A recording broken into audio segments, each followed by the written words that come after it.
దొంగ.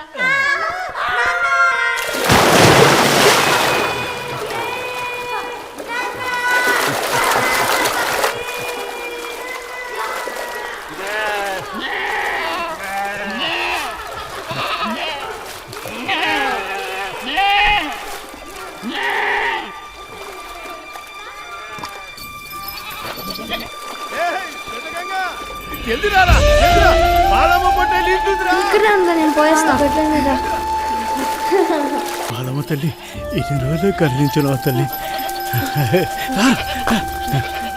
ఏమైందన్నా? బాలమ్మ చిన్న పొట్టేలు ఇంతుందిరా. మెల్లగా బిడ్డ, జాగ్రత్త.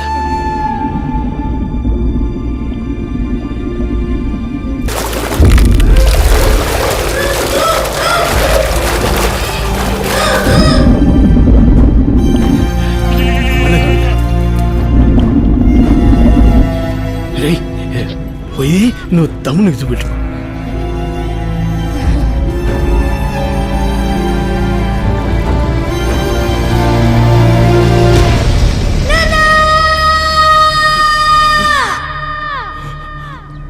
చిన్న గంగాధరి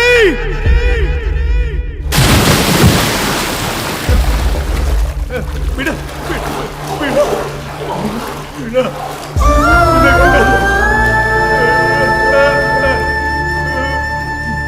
నా తమ్ముడు చిన్న గంగాధరి కళ్ళ ముందే చావడం చూసి నేను తట్టుకోలేకపోయినా.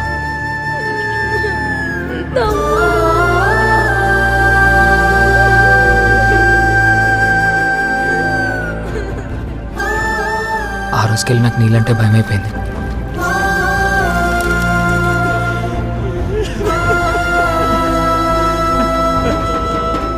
అమ్మా బాలమ్మ, నువ్వే దిక్కు తల్లి.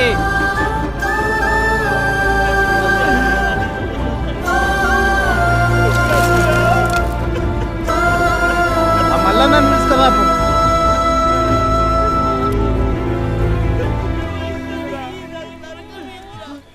మా నాయన తమ్ముడు శవం అన్నట్లు వదిలేసిపోవడు నన్ను ఇంకా బాధ పెట్టింది.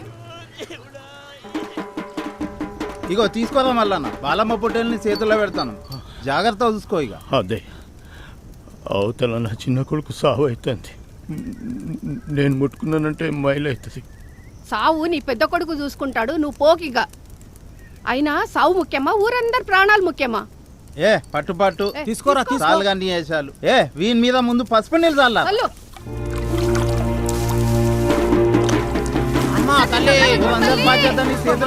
ఆ రోజుకెళ్ళి మా నాన్న బాలమ్మ పటేల్ బాధ్యత తీసుకున్నాడు.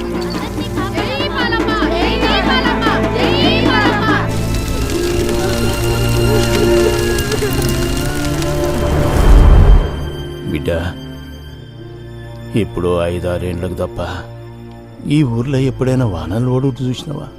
ఈ ఊర్లో ఇట్లా సావులు ఎందుకు వస్తున్నాయని ఎప్పుడైనా ఆలోచించినవా? బాలమ్మ 100 ఏళ్ల క్రితం మన ఊర్లోకి ఒక భయంకరమైన అంటువ్యాధి ప్రవేశించింది. రోగం బారిన పడి జనాలు ముగ్గళ్ళెక్క రాలుడు చూసి పెద్ద పట్టెలు ఏం చేయలేక దిగులుతో మంచాన పడ్డాడు. ఇట్లుండగా జ్యేష్ఠ అమావాస్య నాడు ఒక అద్భుతం జరిగింది.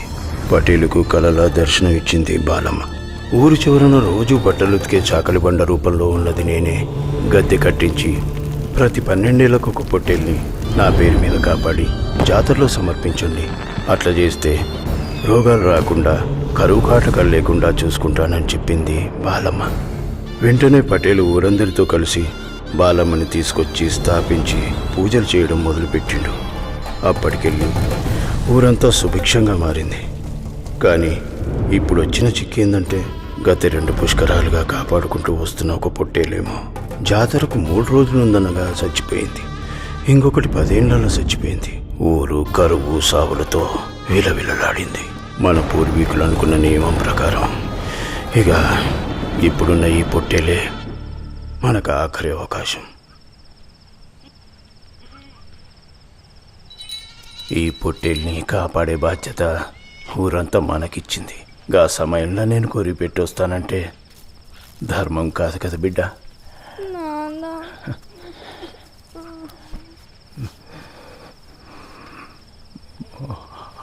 అంతే తప్ప మీ తమ్ముడు చిన్న గంగాధర్ మీద నాకు ప్రేమ లేక కాదురా.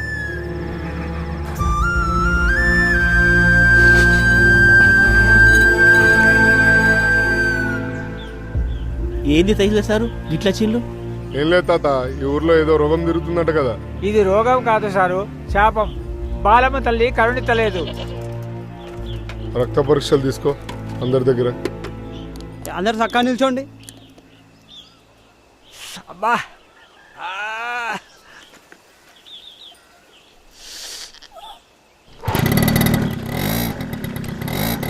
కూసారా, మళ్ళీ ఎప్పుడు సారు? ఇప్పుడు పోతున్నా కదా, పైకి వెళ్ళి బదులు రాగా అని ఇట్లా పోయి ఇట్లా వస్తా. ఆ.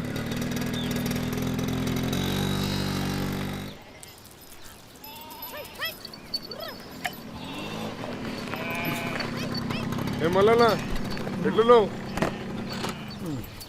మంచిగున్నాయా? అవు, ఊర్లో అందరు చెప్తుంటే ఇన్నా నీ చిన్న కొడుకు అట్లే చచ్చిపోయిండే. ఆడు బాయిల పడి చచ్చిపోయాడయ్యా. ఏది ఊరందరు తోడుకుంటున్నా బాబు అదా? అవునయ్యా. ఆడ హెచ్చరిక బోర్డు మేము పెట్టినాం కదా, చూసుకోలే. నీ కొడుకు చదవచ్చుండి ఇట్లా అవుతుండేనా? ఈ కొడుకునన్నా చదివిస్తావా లేక గొర్రెలు కాపిస్తావా? చదివిస్తాయి. ఏందో ఏమో, ఈ పటేళ్ళు ఉన్నన్ని రోజులు వీళ్ళు చదువుకున్నట్టే. ఇక ఏయ్ ఎకరా, చదువులు రాక పానాలు పోతున్నాయి వీళ్ళు.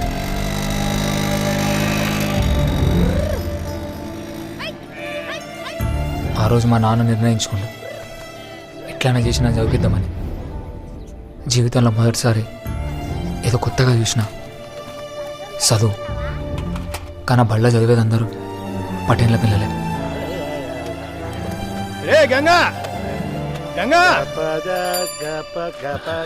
నమస్తే సార్. చెవి పొగు తెలియదు సార్. మా ఊర్లో 20 ఏళ్ళకి వెళ్ళి చదువు చెప్పేది ఈయనే. కాదు సార్, మా పోరగాన్ని బళ్ళ జరిపినకి వచ్చిన సార్. ఏం రో పొద్దుగాలు సీసాలిపోయినావా? కాదు సార్. దూరం దూరమా. నమస్తే పిల్లలు. రాయ్ రాయ్ రాయ్ రాయ్ రాయ్ రాయ్.